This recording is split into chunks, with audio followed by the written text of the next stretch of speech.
അതുപോലെ തന്നെ വേറൊരു കാര്യം എന്ന് പറയുന്നത് യൂട്ടിലിറ്റി പോലെ തന്നെ the way how they are actually supplying ഈ BTC ഇത്രയധികം, ഞാൻ നേരത്തെ പറഞ്ഞു 1 ലക്ഷം എന്നുള്ളത് 58,000 കോടിയായി എന്ന് പറഞ്ഞു.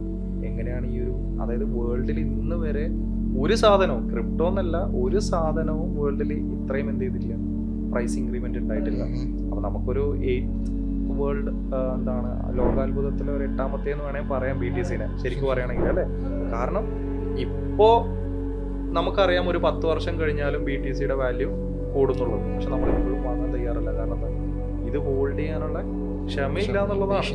ഇപ്പം ഈ BTC ടോട്ടൽ അതിന്റെ സപ്ലൈ എന്ന് പറയുന്നത്, അതായത് ഈ പറഞ്ഞ സതോഷി നാക്കമോട്ടോ എന്ന് പറയുന്ന ഈ അനോണിമസ് പേഴ്സൺ ഇതിന്റെ സപ്ലൈ സെറ്റ് ചെയ്ത് വെച്ചിട്ടുള്ളത്, അതായത് വേൾഡിൽ മൊത്തത്തിൽ 21 മില്യൺ ആണ് BTC ഉള്ളത്.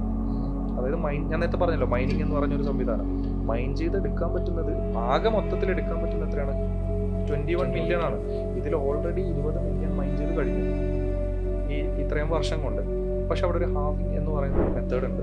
അതായത് ഹാവിങ് എന്ന് പറഞ്ഞു കഴിഞ്ഞാൽ ഓരോ 4 വർഷം കൂടുമ്പോഴും പകുതി വെച്ചേ എന്ത് ചെയ്യാൻ പറ്റുള്ളൂ, മൈൻ ചെയ്യാൻ പറ്റുള്ളൂ. അതായത് പകുതി പകുതി പകുതി പകുതി എന്നുള്ള രീതിയിൽ മൈൻ ചെയ്യാം. അതായത് ഇപ്പം 2008 വന്നത്, 2008 തൊട്ട് 2012 വരെ, 2008 തൊട്ട് 12 വരെയുള്ള 4 വർഷത്തിൽ 100 കോയിനാണ് മൈൻ ചെയ്യാൻ പറ്റുന്നെങ്കിൽ അടുത്ത 12 to 16 50 കോയിനെ മൈൻ ചെയ്യാൻ പറ്റും. കിട്ടിയോ ടോട്ടൽ?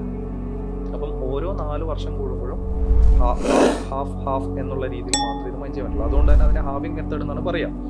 അപ്പം അങ്ങനെയാണെങ്കിൽ ഇനി ബാക്കിയുള്ള 1 മില്യൺ മൈൻ ചെയ്തെടുക്കണ്ടേ? 20 മില്യൺ ആയാലും മോർ ദാൻ 100 years, 130+ ഇയേഴ്സ് ഇനി വേണം, 130 വർഷത്തിൽ കൂടുതൽ വേണം ഇനി ബാക്കിയുള്ള ഈ പറഞ്ഞ ഈ ഹാവിങ് മെത്തേഡ് ഉപയോഗിച്ച് ബാക്കിയുള്ള 1 മില്യൺ മൈൻ ചെയ്യാൻ എന്നാണ് നമുക്ക് റെക്കോർഡ്സ് തരുന്നത്. അപ്പോൾ ഇവിടെ ആക്ച്വലി എന്താ ഒരു സ്കാഴ്സിറ്റി, ക്ഷാമം ആണ് ശരിക്കും ഇവിടെ എന്ത് ചെയ്യുന്നത്, അതിന്റെ വാല്യൂ യൂട്ടിലിറ്റി അങ്ങ് കൂടി, ദെൻ അതിന്റെ അവൈലബിലിറ്റി അങ്ങ് കുറഞ്ഞു.